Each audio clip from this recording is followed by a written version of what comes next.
प्रधानमंत्री नरेंद्र मोदी आज पश्चिम बंगाल के विश्व भारती यूनिवर्सिटी के शताब्दी समारोह को संबोधित करेंगे। अलीगढ़ मुस्लिम यूनिवर्सिटी के बाद प्रधानमंत्री मोदी का यह लगातार दूसरा ऐसा संबोधन होगा जो किसी विश्वविद्यालय के शताब्दी समारोह में होगा।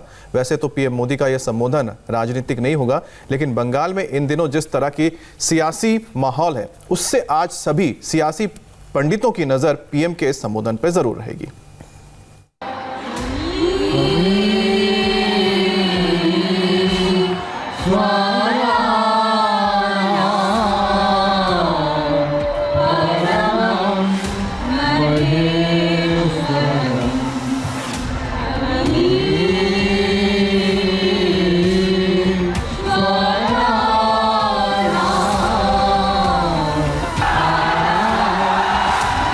সকল के ओमार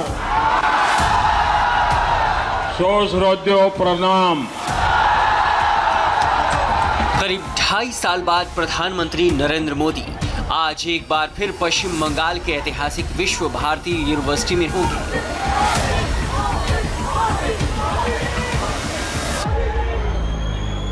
वहां के छात्रों से रूबरू होंगे।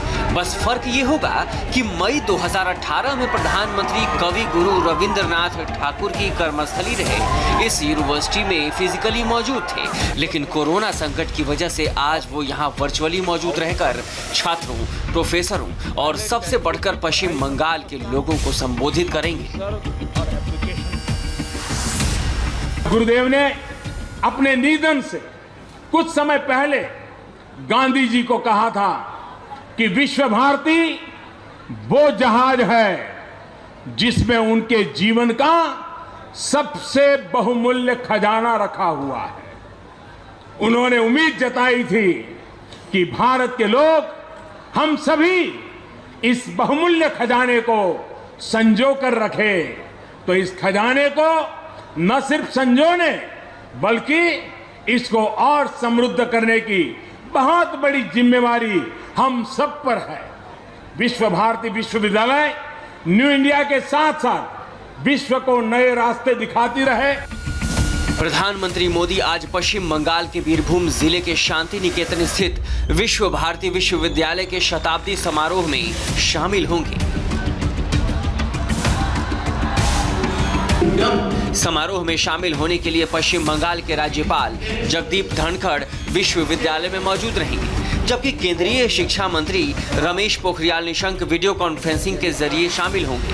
प्रधानमंत्री ने खुद ट्वीट कर इसकी जानकारी दी।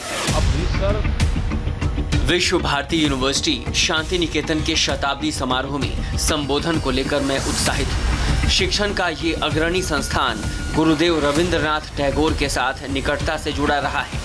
सुबह 11 बजे आप भी इससे जुड़ें।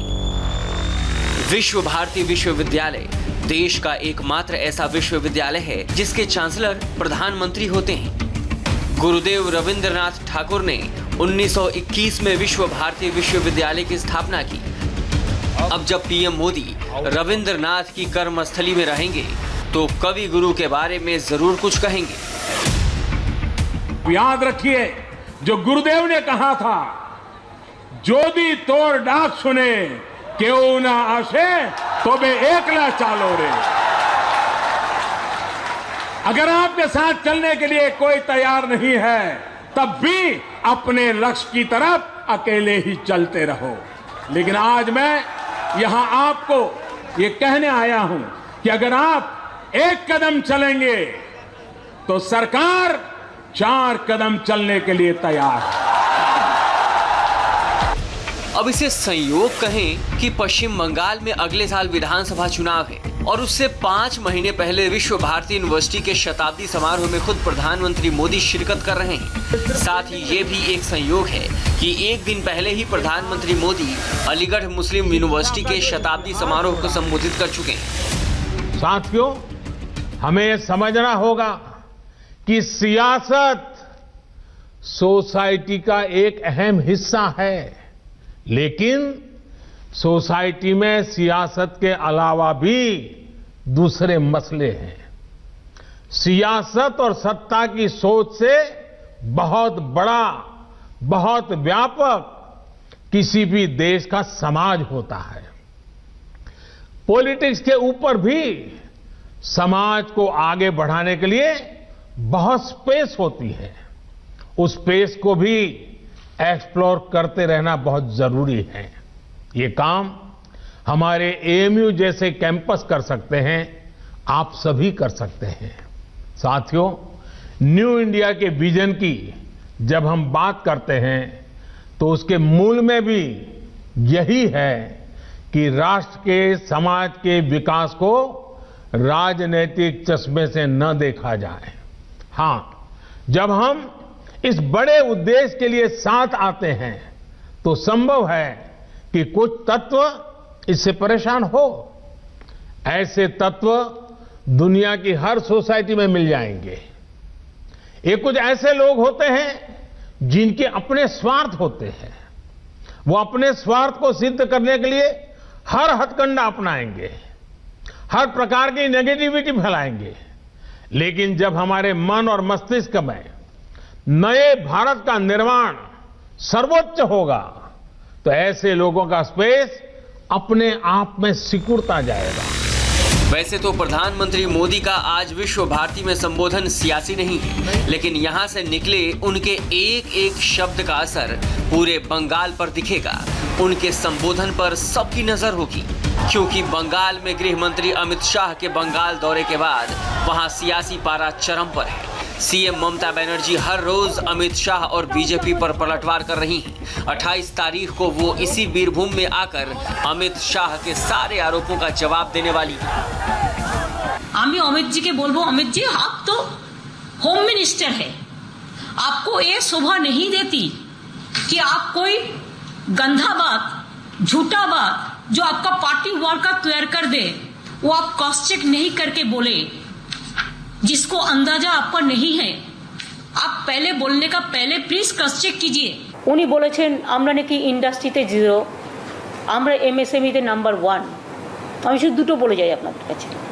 উনি বলেছেন গ্রামীণ রাস্তায় আমরা কোনো রাস্তা তৈরি করতে পারিনি, আমরা নাম্বার 1। এবং শুধু এটা আমাদের তথ্য নয়, এটা গভর্নমেন্ট অফ ইন্ডিয়ার তথ্য, প্লিজ রিমেম্বার। সুতরাং একটা পলিটিক্যাল পার্টির জন্য বলা আর একটা মিথ্যে তথ্য দেওয়া একটা স্বরাষ্ট্রমন্ত্রীর পক্ষে মানায় না। बंगाल शुरू से ही देश के महान महापुरुषों की स्थली और सांस्कृतिक केंद्र रहा है।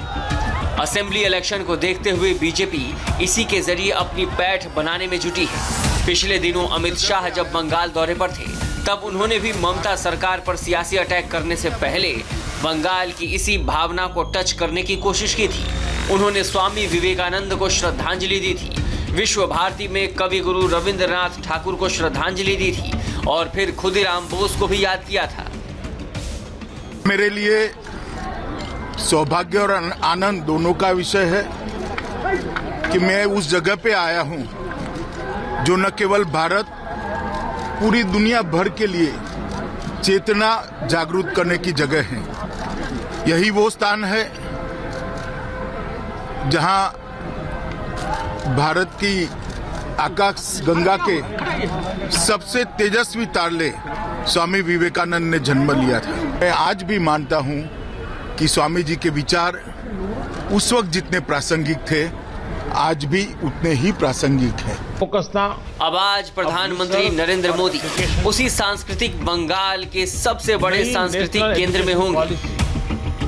कवि गुरु रविंद्रनाथ ठाकुर को तो वो नमन करेंगे ही, साथ ही प्रधानमंत्री की कोशिश होगी कि बंगाल के महापुरुषों के जरिए बंगाल की उस जनता से कनेक्ट हुआ जाए जो इन दिनों परिवर्तन की आस लगाए बैठे हैं।